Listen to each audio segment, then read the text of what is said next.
नमस्कार दर्शक बंधु शुभ सकाळ। आज आपण मानक ପାଇଁ ନେଇକି ଆସୁଛି ଦେଶ ବିଦେଶର 30ଟି ଓଡ଼ିଆ ମୁଖ୍ୟ ଖବର।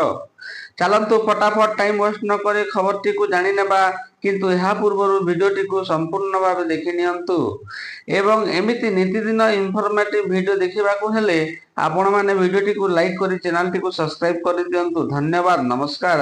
ନ୍ୟୁଜ୍ ଆରମ୍ଭ କରିବା। ଭିକେ ପାଣ୍ଡିଆନ କୋଟି କୋଟି ଟଙ୍କା ହେଲିକପ୍ଟର ଗସ୍ତରେ ଖର୍ଚ୍ଚ କରିଥିବା ଅଭିଯୋଗ ରହିଛି। 2013ରୁ 2024 ଭିତରେ 500 କୋଟିରୁ ଅଧିକ ଖର୍ଚ୍ଚ ଅଭିଯୋଗ ହୋଇଛି। ପାଣ୍ଡିଆନଙ୍କ ଗସ୍ତ ପାଇଁ ପ୍ରତି ବ୍ଲକରେ ହେଲିପ୍ୟାଡ୍ ତିଆରି ହେଉଥିଲା। ସୂଚନାଯୋଗ୍ୟ, ଭିକେ ପାଣ୍ଡିଆନ ବିଜେଡି ସରକାର ସମୟରେ ରାଜ୍ୟ ସାରା ବୁଲି ଲୋକଙ୍କ ଅଭିଯୋଗ ଶୁଣୁଥିଲେ। ପାଖାପାଖି 6 ମାସ ବୁଲି ଅଭିଯୋଗ ଶୁଣାଣି କାର୍ଯ୍ୟକ୍ରମରେ ଯୋଗ ଦେଇଥିଲେ।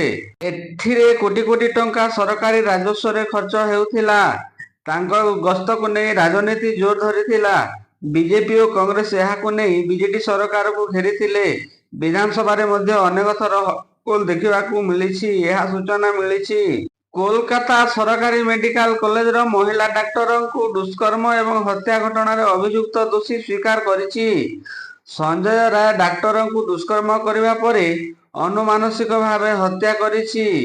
କିନ୍ତୁ ପୁଅ ଏପରି କରିନାହିଁ, ବରଂ ପୋଲିସର ଚାପରେ ପଡ଼ି ପୁଅ ଦୋଷ ସ୍ୱୀକାର କରିଥିବା କହିଛନ୍ତି ସଞ୍ଜୟଙ୍କ ବାପା ମା। ଅଭିଯୁକ୍ତ ସଞ୍ଜୟ ରାୟ ପୋଲିସ କଲ୍ୟାଣ ବୋର୍ଡର ସହାୟକ ଭାବେ କାର୍ଯ୍ୟ କରୁଥିଲେ। ପଚରାଉଚରା ବେଳେ ଅଭିଯୁକ୍ତ ସବୁ ସତ କଥା ମାନିଛି। ଅପରାଧୀ ସଞ୍ଜୟ ରାୟ ମୋବାଇଲକୁ ପୋଲିସ ଜବତ କରିଛି। ସେଥିରୁ ଅଶ୍ଳୀଳ ଭିଡିଓ ମିଳିଥିବା ସୂଚନା ରହିଛି। ତଦନ୍ତ ବେଳେ ପୋଲିସ ମେଡିକାଲ କଲେଜରେ ସିସିଟିଭି ଫୁଟେଜ ଯାଞ୍ଚ କରିଛି। ଏଥିରେ ଭୋର ପ୍ରାୟ 4ଟା ସମୟରେ ସେ ହସ୍ପିଟାଲରୁ ବାହାରକୁ ଥିବା ଭିଡିଓ ଦେଖିବାକୁ ମିଳିଛି। ବାଂଲାଦେଶରେ ପରିବର୍ତ୍ତିତ ପରିସ୍ଥିତିରେ ସଂଖ୍ୟାଲଘୁ ହିନ୍ଦୁ ଓ ମନ୍ଦିର ଉପରେ ଆକ୍ରମଣ ହେଉଛି। ଅଗଷ୍ଟ 5 ତାରିଖରୁ ବାଂଲାଦେଶ ହିନ୍ଦୁ ସମ୍ପ୍ରଦାୟ ଉପରେ ଲଗାତାର ଆକ୍ରମଣ କରୁଛନ୍ତି ଆନ୍ଦୋଳନକାରୀ। ମନ୍ଦିରରେ ଭଙ୍ଗାରୁଜା କରିଛନ୍ତି। ହିଂସା ବଢ଼ି ଚାଲିଥିବା ବେଳେ ଏହା ପ୍ରତିବାଦରେ ରାସ୍ତାକୁ ଓହ୍ଲାଇଛନ୍ତି ବାଂଲାଦେଶୀ ହିନ୍ଦୁ। ରାଜଧାନୀ ଢାକା, ବନ୍ଦର ସହରରେ ଚଟ୍ଟଗାଁ ଓ ସମେତ ବିଭିନ୍ନ ସହରରେ ହିନ୍ଦୁ ବିରୋଧୀ ହିଂସା ପ୍ରତିବାଦରେ ବ୍ୟାପକ ବିକ୍ଷୋଭ ପ୍ରଦର୍ଶନ ହୋଇଛି। ଆକ୍ରମଣକୁ କଡ଼ା ନିନ୍ଦା କରାଯାଇଛି। ଚଟ୍ଟଗାଁ ଓ ମୁଖ୍ୟ ଛକରେ ହିନ୍ଦୁଙ୍କ ବିବାଦ ଚାଲିଲେ 7 ଲକ୍ଷ ଲୋକ ଯୋଗ ଦେଇଥିଲେ। ଦେଶବ୍ୟାପୀ ହିନ୍ଦୁଙ୍କ ବିଶାଳ ବିକ୍ଷୋଭ ଓ ପ୍ରତିବାଦରେ ଅନ୍ତରୀଣ ସରକାର ମୁଖିଆ ମହମ୍ମଦ ୟୁନୁସଙ୍କ ଆଖି ଖୋଲିଛି। ହିନ୍ଦୁଙ୍କ ବିରୁଦ୍ଧରେ ହିଂସା ବନ୍ଦ କରିବାକୁ ଅପିଲ କରିଛନ୍ତି ଭାରତ ବିରୋଧୀ ଭାବେ ଜଣାଶୁଣା ୟୁନୁସ। ମମତାଙ୍କୁ ଫୋନ କଲେ ମୋହନ।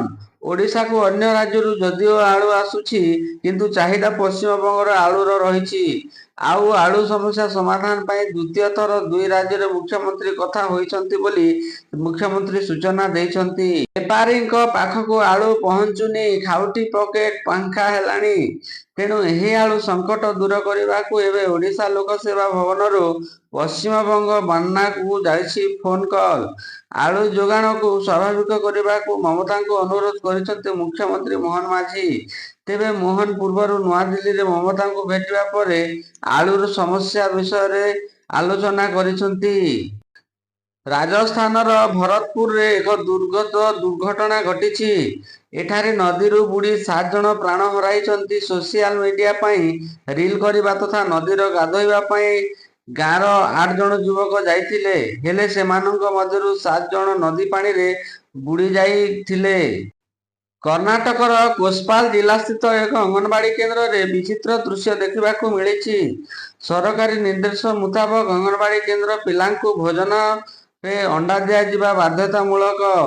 ସମ୍ପୃକ୍ତ ଅଙ୍ଗନବାଡି କେନ୍ଦ୍ରର 2 ପରିଚାଳିକା ପ୍ରଥମେ ପିଲାଙ୍କ ଥାଳିରେ ପରଷିଥାନ୍ତି। ତେବେ ଫଟୋ ଉଠିଲା ପରେ ସେମାନେ ପ୍ରତ୍ୟେକ ପିଲାଙ୍କ ଥାଳିରୁ ସେହି ଅଣ୍ଡାଗୁଡ଼ିକୁ ପୁଣି ଫେରାଇ ନିଅନ୍ତି ବୋଲି ସୂଚନା ମିଳିଛି। ମଣିପୁରରେ ରବିବାର ପୁଣି ହିଂସାକାଣ୍ଡ ଦେଖା ଦେଇଛି। ଏହି 2ଟି ଘଟଣାରେ ସମୁଦାୟ 5 ଜଣ ପ୍ରାଣ ହରାଇଛନ୍ତି। ପ୍ରଥମ ଏନକାଉଣ୍ଟର ଓ ଦ୍ୱିତୀୟ ବିସ୍ଫୋରଣ ହୋଇଥିଲା ମଣିପୁରର ତେଙ୍ଗନୁପାଲ ଜିଲ୍ଲାରେ। ୟୁନାଇଟେଡ୍ ଗୁଲି ଲେବର ଫ୍ରଣ୍ଟ ୟୁକେଏଲଏଫ ଆତଙ୍କବାଦୀ ଓ ଗ୍ରାମବାସୀଙ୍କ ମଧ୍ୟରେ ସଂଘର୍ଷ ଘଟିଛି। ଏହି ସମୟରେ ଉଭୟ ପକ୍ଷ ମଧ୍ୟରେ ଉଭୟଙ୍କ ଗୁଳି ବିନିମୟ ହୋଇଥିଲା, ଯେଉଁଥିରେ 4 ଜଣଙ୍କ ମୃତ୍ୟୁ ହୋଇଥିଲା ବୋଲି ସୂଚନା ମିଳିଛି। ଓଡ଼ିଶା ସ୍କୁଲ କଲେଜ ଶିକ୍ଷକ ଓ କର୍ମଚାରୀ ସମନ୍ୱୟ ସମିତିର ଏକ ବୈଠକ ଓଷ୍ଟା ଜିଲ୍ଲା ସଭାପତି ଚତୁର୍ଭୁଜ ଦୋରାଙ୍କ ଅଧ୍ୟକ୍ଷତାରେ ସ୍ଥାନୀୟ ଶିକ୍ଷା ଭବନଠାରେ ଅନୁଷ୍ଠିତ ହୋଇଯାଇଛି। ଓଷ୍ଟା ଜିଲ୍ଲା ସମ୍ପାଦକ ରଞ୍ଜନ କୁମାର ମହାନ୍ତିଙ୍କ ଆହ୍ୱାନରେ ଅନୁଷ୍ଠିତ ଏହି ବୈଠକରେ ବିଶେଷ କରି ସ୍କୁଲ କଲେଜ ଶିକ୍ଷକ ଓ କର୍ମଚାରୀମାନଙ୍କ ଅନେକ ଦିନର ଦାବିଗୁଡ଼ିକ ଉପରେ ଆଲୋଚନା ହୋଇଛି। ଚୌଦ୍ୱାର ଥାନା ମଙ୍ଗରାଜପୁର ପଞ୍ଚାୟତ ଅନ୍ତର୍ଗତ ଡମଣୀ ଜଳଭଣ୍ଡାର ଡ୍ୟାମ୍ରେ ରବିବାର ସନ୍ଧ୍ୟାରେ ବୁଡ଼ି ଜଣେ ଯୁବକ ଶୋଚନୀୟ ମୃତ୍ୟୁ ଘଟିଛି। ମୃତକ ଜଣକ ହେଲେ କଟକ କନ୍ଦରପୁର ବିରିବାଟି ଗ୍ରାମର ପିଲୁ ସାହୁ। 27 ବର୍ଷ ତାଙ୍କୁ ହୋଇଛି। ପ୍ରତ୍ୟକ୍ଷଦର୍ଶୀଙ୍କ ସୂତ୍ରରୁ ପ୍ରକାଶ ଯେ ପିଙ୍କୁ ଓ ତାଙ୍କର ଆଉ 3 ଜଣ ସାଙ୍ଗ ରବିବାର ଦିନ ଡମଣୀ ପୀଠ ବୁଲିବାକୁ ଯାଇଥିଲେ ଏବଂ ସେଠି ଗାଧୁଥିବା ସମୟରେ ସେ ତଳେ ଖସି ପଡ଼ିଥିଲେ ବୋଲି ସୂଚନା ମିଳିଛି। ବିଗତ 10 ଆର୍ଥିକ ବର୍ଷରେ 2014-24 ମ୍ୟାନ୍ୟୁଫ୍ୟାକ୍ଚରିଂ କ୍ଷେତ୍ରରେ ଏଫ୍ଡିଆଇ ଇକ୍ୱିଟି ଧାରା 6.9% ବୃଦ୍ଧି ହୋଇ $165.1 ବିଲିୟନ ଡଲାରରେ ପହଞ୍ଚିଛି। ହେଲେ ଏହା ପୂର୍ବ ଦେଶ ଆର୍ଥିକ ବର୍ଷ ଅର୍ଥାତ୍ 2013-14ରେ ଏହା $97.7 ବିଲିୟନ ଡଲାର ଥିଲା ବୋଲି ବାଣିଜ୍ୟ ଏବଂ ଶିଳ୍ପ ରାଷ୍ଟ୍ରମନ୍ତ୍ରୀ ଜିତିନ ପ୍ରଧାନ ଏହି ସୂଚନା ଦେଇଛନ୍ତି। ସାଇବର ସୁରକ୍ଷା agency search engine Google Chrome ୟୁଜର୍ଙ୍କ ପାଇଁ ଚେତାବନୀ ଜାରି କରିଛି, ଯାହା ୱିଣ୍ଡୋଜ, ମ୍ୟାକ୍ ଏବଂ ଲିନକ୍ସ ଅପରେଟିଂ ସିଷ୍ଟମ ୟୁଜରଙ୍କୁ ପ୍ରଭାବିତ କରିବ। ଏଥିରେ କିଛି ଗୁରୁତର ସମସ୍ୟା ମିଳିଛି, ଏଥିପାଇଁ ଏହି ଆଲର୍ଟ ଜାରି କରାଯାଇଛି। ଏହି ବିପଦର ଅର୍ଥ କେହି ବି ଆପଣଙ୍କ କମ୍ପ୍ୟୁଟରକୁ ହ୍ୟାକ୍ କରିପାରିବେ ଏବଂ ଆପଣଙ୍କ ଜରୁରୀ ତଥ୍ୟ ଚୋରି କରିବେ ବୋଲି ସୂଚନା ମିଳିଛି। 15 ବର୍ଷ ପୂର୍ବରୁ ରାଜ୍ୟ କଂଗ୍ରେସକୁ ମିଳିବ ନୂଆ ମୁଖିଆ। ରାଜ୍ୟ କାର୍ଯ୍ୟାଳୟରେ ଅଗଷ୍ଟ 15 ତାରିଖ ଦିନ ପତାକା ଉତ୍ତୋଳନ କରିବେ ନୂଆ ସଭାପତି। ଏଥିପାଇଁ ଦିଲ୍ଲୀରେ ଏଆଇସିସି କାର୍ଯ୍ୟାଳୟରେ ଚାଲିଛି କସରତ। ରାଜ୍ୟର କଂଗ୍ରେସ ସଭାପତି ରେସ୍ରେ ଥିବା ନେତା ଏବେ ଦିଲ୍ଲୀରେ ପକାଇଛନ୍ତି ଡେରା। ରାଜ୍ୟ କାର୍ଯ୍ୟାଳୟରେ ଅଗଷ୍ଟ 15 ତାରିଖ ଦିନ ପତାକା ଉତ୍ତୋଳନ କରିବେ ନୂଆ ସଭାପତି। ପୁଣି ମଣିପୁରର କାଙ୍ଗସ୍ପୋକିସ ଜିଲ୍ଲାରେ ବୋମା ବିସ୍ଫୋରଣ ଘଟି ପୂର୍ବତନ ବିଧାୟକ ୟମଥୋଙ୍କ ହାକିଉଙ୍ଗଙ୍କ ସ୍ତ୍ରୀ ଚାରୁବାଳା ପ୍ରାଣ ହରାଇଛନ୍ତି। ଶନିବାର ଅପରାହ୍ନରେ ହାକିମ୍ଙ୍କ ସାଇକୁଲସ୍ଥିତ ବାସଭବନ ପରିସରରେ ଏହି ବିସ୍ଫୋରଣ ଘଟିଥିଲା। ସେତେବେଳେ ବଗିଚାରେ ଥିବା ଚାରୁବାଳା ଗୁରୁତର ହୋଇଥିବା ବେଳେ ହସ୍ପିଟାଲରେ ଚିକିତ୍ସାଧୀନ ଅବସ୍ଥାରେ ରାତି 11ଟାରେ ତାଙ୍କର ମୃତ୍ୟୁ ଘଟିଛି ବୋଲି ସୂଚନା ଦେଇଛନ୍ତି। ହାଓକିପିଚ୍ ଜୋ ସମ୍ପ୍ରଦାୟର ହୋଇଥିବା ବେଳେ ଚାରୁବାଳା ମାଇତ୍ରୀ ସମ୍ପ୍ରଦାୟର ହୋଇଛନ୍ତି। ଆକ୍ରମଣର କାରଣ ଜଣାପଡ଼ିନଥିବା ବେଳେ ପୋଲିସ ତଦନ୍ତ ଜାରି ରଖିଛି। ଟେଙ୍ଗନୌପାଲ ଜିଲ୍ଲାରେ ଶୁକ୍ରବାର ୟୁନାଇଟେଡ୍ ସ୍କୁଲିଂ ଲିବରେସନ ଫ୍ରଣ୍ଟ ୟୁକେଏଲଏଫ୍ ଏବଂ ଗ୍ରାମ ସ୍ୱେଚ୍ଛାସେବୀଙ୍କ ମଧ୍ୟରେ ଗୁଳି ବିନିମୟ ଘଟିଛି। 3 ଜଣ ଏଥିରେ ପ୍ରାଣ ହରାଇଥିଲେ ବୋଲି ସୂଚନା ମିଳୁଛି।